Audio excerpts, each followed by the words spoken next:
Doctor Mohammad Zafar ইকবালের ওপর হামলার প্রতিবাদে রাজধানী সহ সারা দেশে প্রতিবাদ কর্মসূচি অব্যাহত।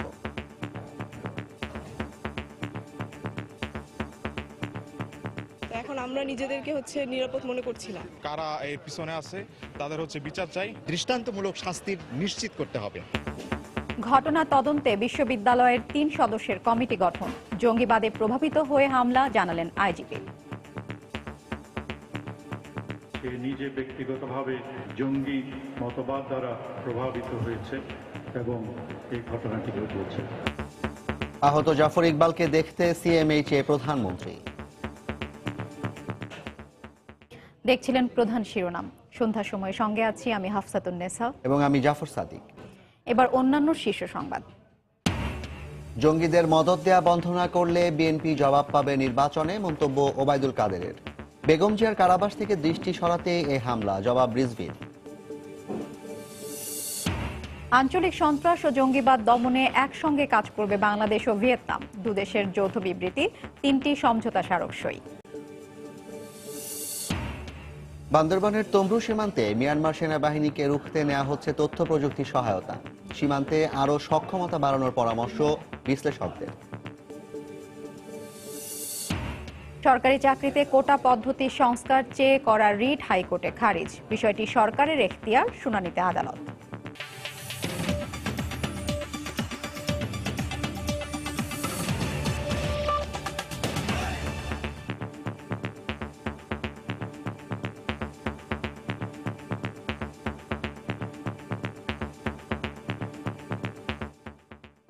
অধ্যাপক ডক্টর মোহাম্মদ জাফর ইকবালের ওপর হামলার প্রতিবাদে রাজধানী সহ সারা দেশে বিক্ষোভ কর্মসূচি অব্যাহত আছে।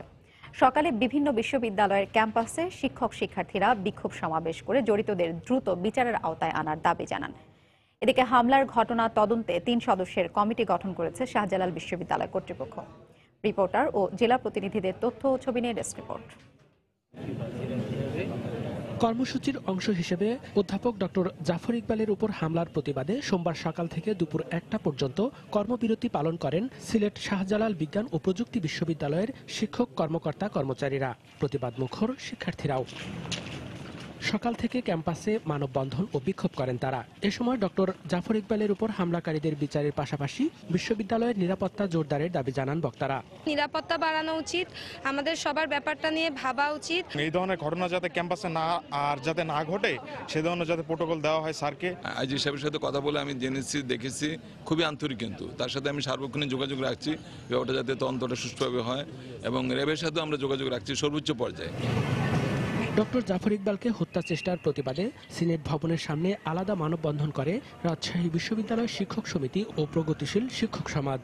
এতে বিশ্ববিদ্যালয়ের উপাচার্য অধ্যাপক এম আব্দুস সোবহান সহ বিভিন্ন বিভাগের শিক্ষক কর্মকর্তা ও কর্মচারীরা অংশ নেন। তারা বলেন, অধ্যাপক ডক্টর জাফর ইকবালের উপর হামলা মানে মুক্তিযুদ্ধের চেতনার উপর আঘাত। সাম্প্রতিক সময় লক্ষ্য করছি যারা জাতির বিবেক, যারা জাতি নিয়ে কথা বলেন, যারা বাঙালি সংস্কৃতি নিয়ে কথা বলেন, যারা অন্ধকারের শক্তি মৌলবাদীর বিরুদ্ধে কথা বলেন, তাদের বিরুদ্ধে বারবারই আঘাতটা আসছে। মৌলবাদী সাম্প্রদায়িক গোষ্ঠী বাংলাদেশকে পরাজিত করবার জন্য যে ষড়যন্ত্র করছে, সেই ষড়যন্ত্রের অংশ হিসেবে জাফর ইকবাল স্যারের উপর এই নৃশংস হামলা পরিচালিত হয়েছে। বরিশাল বিশ্ববিদ্যালয় ক্যাম্পাসে শিক্ষক সমিতি আয়োজিত মানববন্ধনে শিক্ষকদের পাশাপাশি শিক্ষার্থীরাও অংশ নেন। জঙ্গিবাদ আবারও মাথাচাড়া দিয়ে উঠছে অভিযোগ করে সরকারের নজরদারি বাড়ানোর দাবি জানান আন্দোলনকারীরা। জাফর ইকবাল স্যার একটা আদর্শ, এই আদর্শের বিরুদ্ধেই আসলে এই যুদ্ধটা। দৃষ্টান্তমূলক শাস্তি নিশ্চিত করতে হবে। দৃষ্টান্তমূলক শাস্তি না হলে এগুলোর থেকে পরিত্রাণের উপায় নেই। এদিকে হামলার প্রতিবাদে সোমবার সন্ধ্যায় চট্টগ্রামের চেরাগী পাহাড় এলাকায় মশাল মিছিল করেন গণজাগরণ মঞ্চের নেতাকর্মীরা। এ সময় হামলাকারীদের দৃষ্টান্তমূলক শাস্তির দাবি জানান তারা।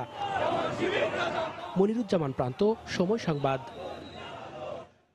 অধ্যাপক ডক্টর জাফর ইকবালের ওপর হামলার প্রতিবাদে রাজধানীতে মানববন্ধন করেছে বিভিন্ন সামাজিক সংগঠন। সকালে ঢাকা বিশ্ববিদ্যালয়ের অপরাজেয় বাংলার পাদদেশে শিক্ষক সমিতি মানববন্ধন করে। শিক্ষকদের সঙ্গে একাত্মতা প্রকাশ করেন উপাচার্য ডক্টর মোহাম্মদ আখতারুজ্জামান। নির্বাচনী বছর হওয়ায় 2018 সালে বিভিন্ন অপশক্তির উত্থান ঘটতে পারে আশঙ্কা করে তিনি এখনই সরকার ও প্রশাসন সহ সবাইকে সতর্ক থাকার পরামর্শ দেন। এদিকে দুপুরে জাতীয় জাদুঘরের সামনে মানববন্ধনে হামলার প্রতিবাদ জানায় সম্মিলিত সামাজিক আন্দোলন। জঙ্গি নির্মূলে সরকারকে আরও জোরালো উদ্যোগ নেওয়ার আহ্বান জানান সংগঠনটির নেতারা। এটা একজন ব্যক্তির উপর শুধু না, এটা গোটা চেতনা, বাংলাদেশের চেতনা, বাংলাদেশের অস্তিত্ব, বাংলাদেশের মেধা, সবকিছুর উপরে এটা কিন্তু একটা হামলা। আমরা এটার প্রতিবাদ জানাই। 2018-এ নানাবিধ অপশক্তির উত্থান ঘটবে, সেখানে কেউ হয়তোবা জঙ্গিত্বের উত্থান ঘটাবে, কেউ হয়তোবা রাজনৈতিক ফায়দা লোটারও চেষ্টা করবে। নানাবিধ উপাদানগুলোই এই সকল কর্মকাণ্ডে সংশ্লিষ্ট থাকে। আমরা যদি বলি একটি বিচ্ছিন্ন একটি ছেলে শুধু জঙ্গিত্বের কারণে এই ধরনের আঘাত এনেছে, অন্যগুলোকে যদি আমরা অন্য চিন্তা, অন্য ধারাকে যদি আমরা চিন্তার মধ্যে না রাখি, বিবেচনায় না রাখি, তাহলেও কিন্তু বড় আকারের ঝুঁকি থাকবে। সেটি বিবেচনায় নিয়েই কিন্তু এটি মোকাবেলা করতে হবে। ফয়জুল হাসান ব্যক্তিগতভাবে জঙ্গিবাদে প্রভাবিত হয়ে ডক্টর জাফর ইকবালের উপর হামলা করেছে বলে জানিয়েছেন পুলিশ মহাপরিদর্শক জাভেদ পাটোয়ারি। দুপুরে জগন্নাথ বিশ্ববিদ্যালয়ে এক অনুষ্ঠান শেষে তিনি এ মন্তব্য করেন। আইজিপি বলেন, শিগগিরই হামলাকারীর বিস্তারিত পরিচয় জেনে ঘটনার মূলোৎপাটন করা হবে।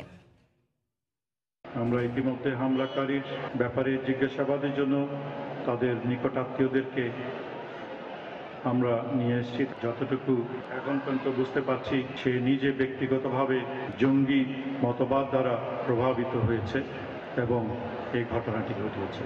আপনাদেরকে নিশ্চয়তা দিতে চাই, আমরা এই ঘটনার মূলোৎপাটন করব এবং এর গভীরে গিয়ে এর সাথে যারা সম্পর্কিত, এর সাথে যারা ষড়যন্ত্রকারী, সবাইকে আইনের আওতায় নিয়ে আসবো। ঢাকার সম্মিলিত সামরিক হাসপাতালে অধ্যাপক ডক্টর জাফর ইকবালের শারীরিক অবস্থার খোঁজ খবর নিয়েছেন প্রধানমন্ত্রী শেখ হাসিনা। বেলা 1টার দিকে প্রধানমন্ত্রী সিএমএইচে পৌঁছান। সেখানে প্রধানমন্ত্রী চিকিৎসকদের সঙ্গে কথা বলেন। বেশ কিছু সময় তিনি সেখানে অবস্থান করেন এবং স্বজনদের সঙ্গেও কথা বলেন। গত 3রা মার্চ সিলেটে শাহজালাল বিজ্ঞান ও প্রযুক্তি বিশ্ববিদ্যালয় ক্যাম্পাসে ফয়জুল নামে এক দুর্বৃত্তের ছুরিকাঘাতে গুরুতর আহত হন ডক্টর জাফর ইকবাল। প্রথমে ওসমানী মেডিকেল কলেজ হাসপাতালে তাকে ভর্তি করা হলেও পরে প্রধানমন্ত্রীর নির্দেশে ঢাকা সিএমএইচে নিয়ে আসা হয় তাকে।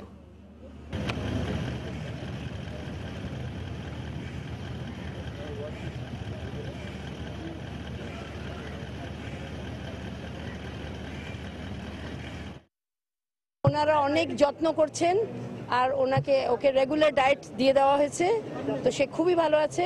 এখন এইখানটা রাখার ডিসিশন ডাক্তার সাহেবরা নেবেন, কোথায় মুভ করবেন। কিন্তু আমার মনে হয় ওনারা যেই ডিসিশনই নিয়েছেন যে এইখানটা রেখে ভিজিটার রেস্ট্রিক্টেড হয়, আর আমাদের মাননীয় প্রধানমন্ত্রীও তাই বলেছেন যে এই জন্যই তো প্রথমে আনা হয়েছিল 24 আওয়ার্স কেউ এলাউড না। আমার মনে হয় এই ডিসিশনটা খুবই ভালো। তো আপনারা একদম চিন্তা করেন না, খুবই ক্যাপেবল হ্যান্ডসে আছে।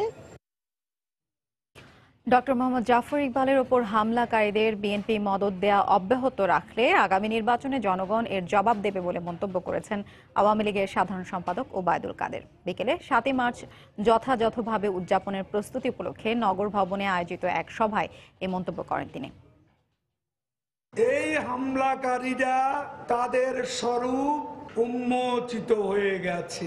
এরা সাম্প্রদায়িক অপশক্তির কিলিং গ্রুপের সদস্য এবং এই অপশক্তিকে পৃষ্ঠপোষকতা করে বিএনপি যদি মদদ দান অব্যাহত রাখেন, আগামী নির্বাচনে জনগণ ব্যালটে সমুচিত জবাব দেবে। এদিকে বিএনপির সিনিয়র যুগ্ম মহাসচিব রুহুল কবির রিজভী বলেছেন, চেয়ারপারসন বেগম খালেদা জিয়াকে কারাবন্দির পর জনগণের দৃষ্টি ভিন্ন দিকে সরাতেই ডক্টর মোহাম্মদ জাফর ইকবালের ওপর হামলা চালানো হয়েছে। সকালে নয়াপল্টনে দলের কেন্দ্রীয় কার্যালয়ে আয়োজিত এক সংবাদ সম্মেলনে এ মন্তব্য করেন তিনি। রাষ্ট্রীয় পৃষ্ঠপোষকতা ছাড়া নিরাপত্তা বলয়ের মধ্যে এমন হামলার ঘটনা ঘটানো সম্ভব নয় বলেও মন্তব্য করেন রিজভী। বিএনপি চেয়ারপারসনকে কারাবন্দী করার পর ক্ষুব্ধ প্রতিবাদী জনতার দৃষ্টিকে অন্যদিকে সরানোর জন্যই খ্যাতিমান লেখক ও শিক্ষক ডক্টর জাফর ইকবালকে হত্যা চেষ্টা করা হয়েছে। কারণ এখন আঘাতকারীর যত পরিচয় পাওয়া যাচ্ছে ততই আওয়ামী কানেকশন সুস্পষ্ট হয়ে উঠেছে। এটা তো প্রশ্ন দেখা দিয়েছে মানুষের মনে, যে কি করে সম্ভব রাষ্ট্রীয় পৃষ্ঠপোষকতা না থাকলে। সন্ধ্যার সময় আরো থাকছে। চট্টগ্রামে অপহরণের 6 ঘন্টার মাথায় শিশু উদ্ধার, আটক এক। সিরাজগঞ্জে ধর্ষণের পর শিশুকে হত্যার দায়ে 7 জনের যাবজ্জীবন।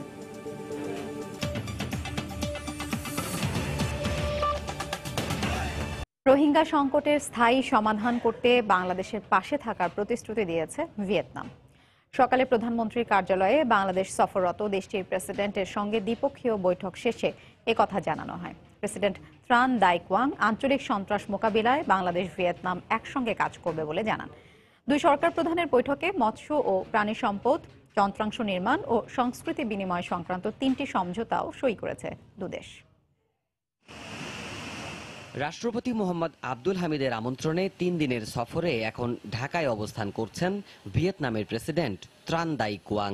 সোমবার বেলা 10টার কিছু পরে ত্রান দাই কোয়াং আনুষ্ঠানিক বৈঠক করতে প্রধানমন্ত্রীর কার্যালয়ে গেলে তাকে ফুল দিয়ে অভ্যর্থনা জানান প্রধানমন্ত্রী শেখ হাসিনা। এরপর বৈঠকে বসেন দুই নেতা, কথা বলেন পারস্পরিক বিভিন্ন ইস্যুতে। বৈঠক শেষে ত্রান দাই কোয়াং এবং শেখ হাসিনার নেতৃত্বে দ্বিপক্ষীয় বৈঠকে বসেন দুদেশের প্রতিনিধিরা। বৈঠকে উত্থাপিত হয় দুদেশের বাণিজ্য সম্ভাবনার পাশাপাশি অন্যান্য দ্বিপক্ষীয় ইস্যুগুলো। বৈঠক শেষে 3টি সমঝোতায় স্বাক্ষর করে দুই দেশের সংশ্লিষ্ট প্রতিনিধিরা। এ সময় 2012 সালে স্বাক্ষরিত মৎস্য ও প্রাণী সম্পদ খাতে সহযোগিতামূলক সমঝোতাটি আবারও নবায়ন করা হয়। পাশাপাশি যন্ত্রাংশ নির্মাণ ও সংস্কৃতি বিনিময় ইস্যুতেও সই হয় আরও 2টি আলাদা সমঝোতা। আনুষ্ঠানিকতা শেষে গণমাধ্যমে যৌথ বিবৃতিতে কথা বলেন দুই নেতা। এ সময় শেখ হাসিনা বলেন, রোহিঙ্গা সংকট সমাধানে বাংলাদেশের পাশে থাকার প্রতিশ্রুতি এসেছে ভিয়েতনামের তরফ থেকে।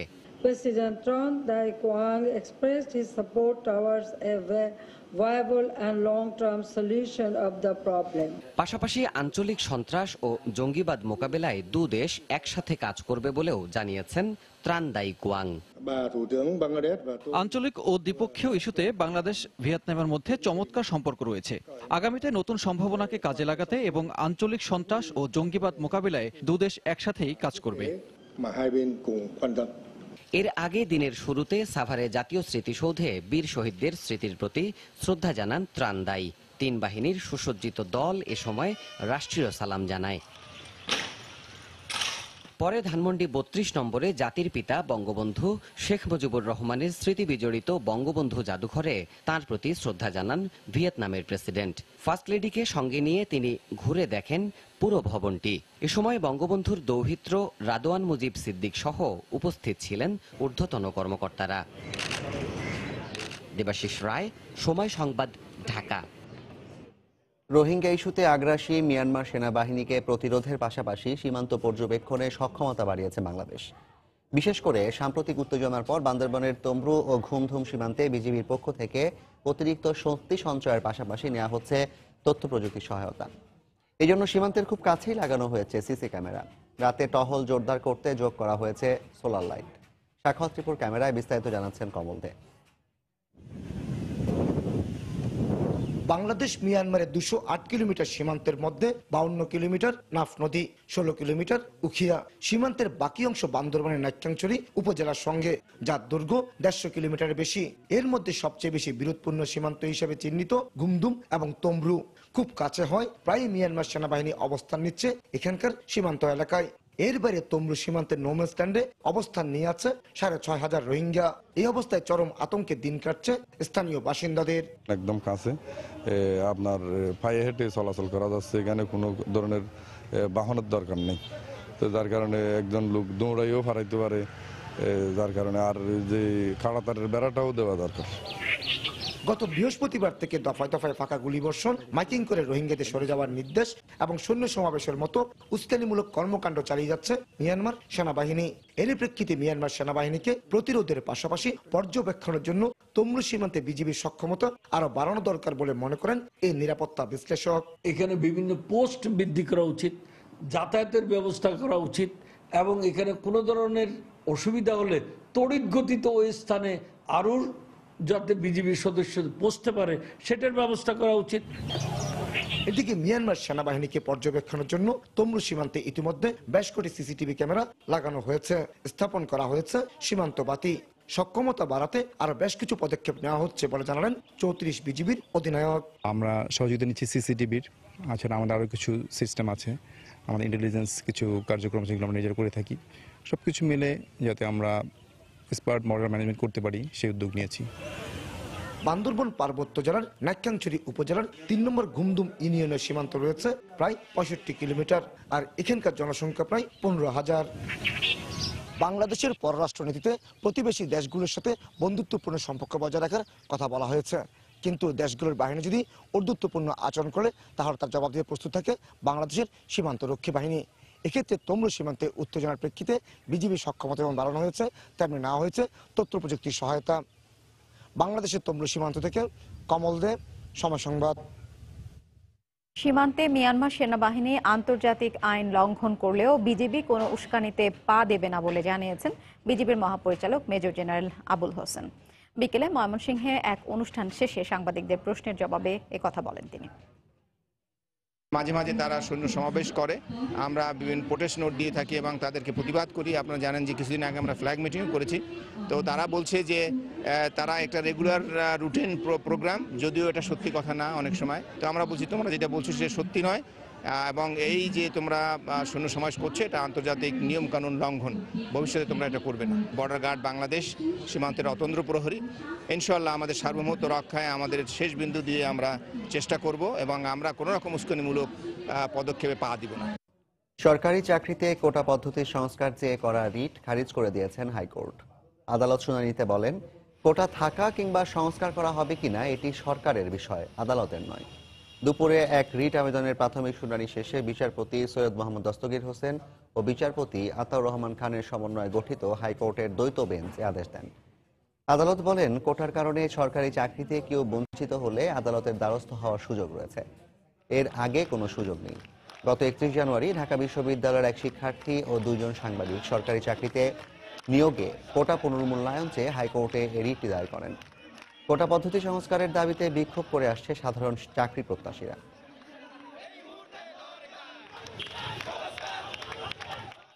কওমি সনদের স্বীকৃতির পর সরকারি চাকরিতে যোগ দিলেন ১০১০ জন কওমি সনদধারী আলেম।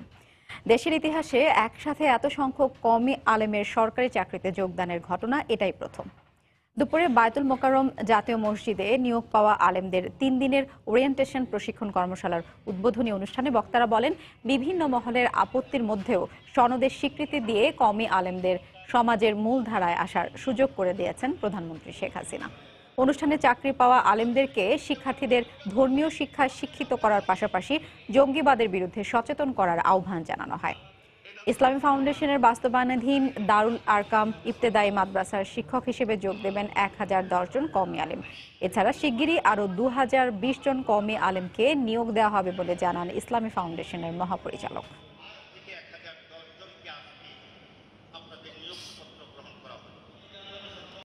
বেসরকারি ব্যবস্থাপনায় এবারের সর্বনিম্ন হজ প্যাকেজ ৩,৩২,৮৬৮ টাকা নির্ধারণ করেছে Hajj agencies association of Bangladesh hub.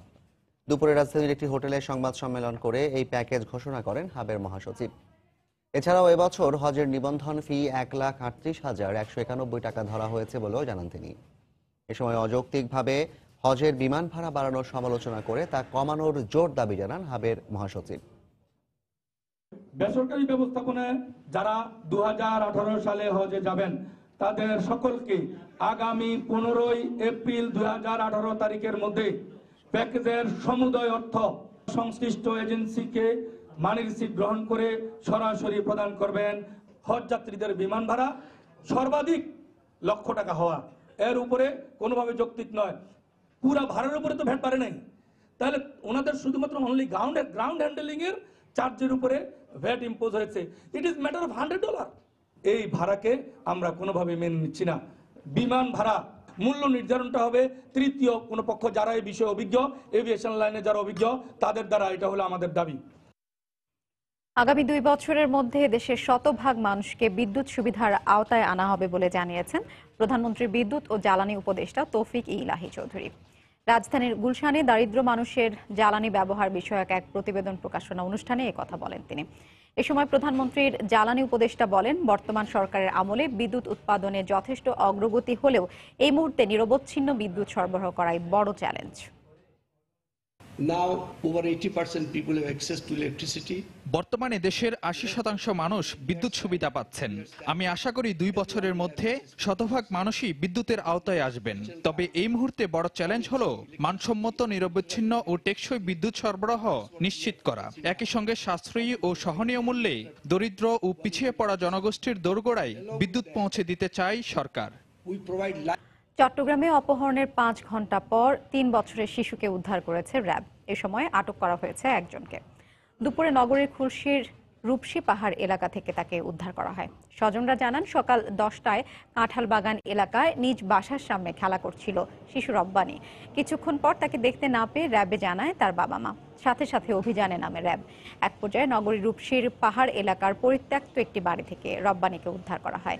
এ সময় ঘটনাস্থল থেকে অপহরণে জড়িত অভিযোগে লোকমান নামে এক ব্যক্তিকে আটক করা হয়। চকলেট দেওয়ার লোভ দেখিয়ে তাকে অপহরণ করা হয়েছিল বলে দাবি র্যাবের। এদিকে নিখোঁজ সন্তানকে ফিরে পেয়ে সন্তোষ প্রকাশ করেন তার বাবা মা।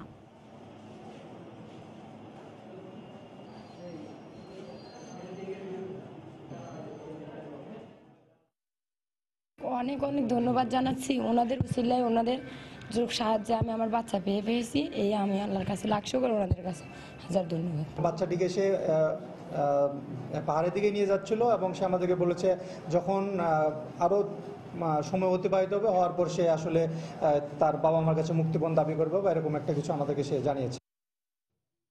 সিরাজগঞ্জে 11 বছরের শিশুকে ধর্ষণ ও হত্যা মামলায় 7 জনকে যাবজ্জীবন কারাদণ্ডাদেশ দিয়েছেন আদালত।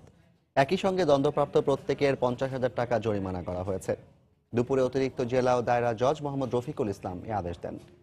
আদালতের পিপি জানান, 2010 সালের 16 জুলাই শাহজাদপুর উপজেলার খুশি খাতুনকে ধর্ষণের পর হত্যা করা হয়। পরদিন এই ঘটনায় আব্দুল হাকিম নামে একজনের বিরুদ্ধে মামলা করেন নিহতের মা।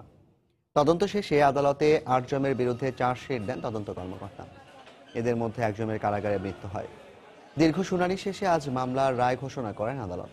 রায়ে যাবজ্জীবন দণ্ডপ্রাপ্তদের মধ্যে রফিকুল নামে একজন পলাতক রয়েছেন।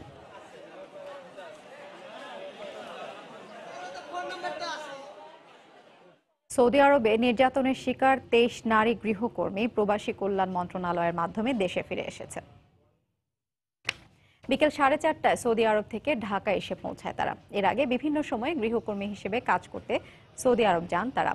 কর্মস্থলে বিভিন্ন নির্যাতনের শিকার হয়ে বাংলাদেশ দূতাবাসে যোগাযোগ করে এসব নারী পরে প্রবাসী কল্যাণ মন্ত্রণালয়ের মাধ্যমে তাদেরকে দেশে ফেরত আনা হয়। হযরত শাহজালাল বিমানবন্দর থেকে তাদেরকে নিজ নিজ বাড়িতে পাঠানো হয়। তাদের খাবার দাবার না দেয়া, বেতন কম দেয়া ও মারধর করা হতো বলে অভিযোগ করে দেশে ফিরে আসে এসব নারী।